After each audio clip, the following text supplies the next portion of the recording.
नाणेघाटाच्या पुरातन व्यापारी मार्गाचे संरक्षक असणाऱ्या गडांपैकी चावंड हा एक महत्वाचा गड. माणिकडोहाची पार्श्वभूमी असलेला चावंडचा किल्ला आपले प्रसन्नगड हे नाव सार्थ ठरवतो.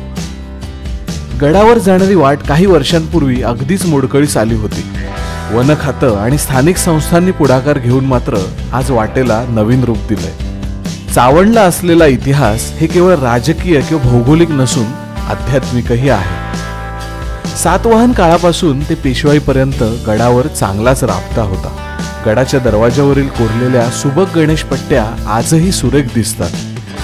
थेट सप्तमातृकांशी जोडली जाणारी इथली 60 टाकी मध्ययुगीन पाणीसाठ्याच्या योजनेची प्रचिती देतात. गडाच्या शिखरावर जाणाऱ्या वाटेवर आज रान माजलंय. नवख्या भटक्यांच्या नजरेआड लपलेली चावंडच्या पोटात एक सातवाहनकालीन गुहा आहे.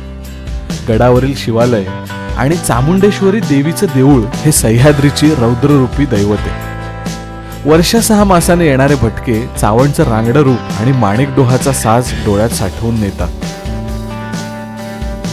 एकेकाळच्या वैभवाची साक्ष असलेला चावंड आज आडवाटेवरचा खरा, पण वाट मुद्दाम आड करून पाहायला जावा असाच आहे. चला तर मग, कधी निघताय?